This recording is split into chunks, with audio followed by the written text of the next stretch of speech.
Dr. Martin Luther King Jr., born on January 15, 1929, to a pastor and school teacher in Atlanta, Georgia, at the height of segregation in the South. At 15 years old, he studied law and medicine at Morehouse College, and later at Boston University for his undergraduate. He married in Montgomery, Alabama to Coretta Scott in 1953, where he then became the pastor of a Baptist church.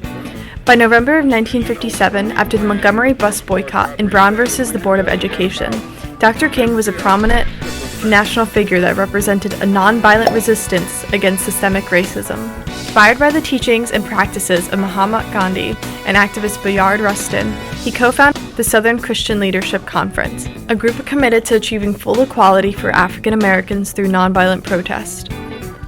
King traveled the world giving lectures on peaceful resistance and meeting world leaders. Arrested for his involvement in the April 12th protests, King penned the Civil Rights Manifesto known as Letter from Birmingham Jail in defense of civil disobedience.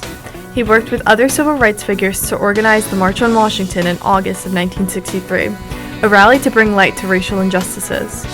On the steps of the Lincoln Memorial, he shared with the world his iconic and moving I Have a Dream speech, to share his vision of a nation that truly lives by the words of our founding fathers.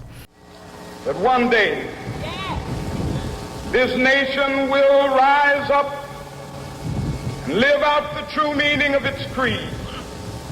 We hold these truths to be self-evident, that all men are created equal. By 64, he was the youngest person ever to receive a Nobel Peace Prize. His work eventually led to the Voting Rights Act in 1965 that guaranteed the right to vote to all. On April 4, 1968, Martin Luther King Jr. was assassinated while standing on the balcony of a motel in Memphis. This was not the end of the movements he aspired, nor the work he dedicated his life to. On Monday, January 16th, America remembers and celebrates the life and legacy of MLK and his forever-lasting impact on bringing change to the world.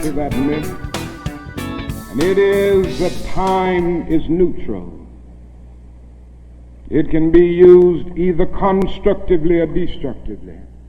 And I'm absolutely convinced that the forces of ill will in our nation, the extreme righteous in our nation, have often used time much more effectively than the forces of goodwill.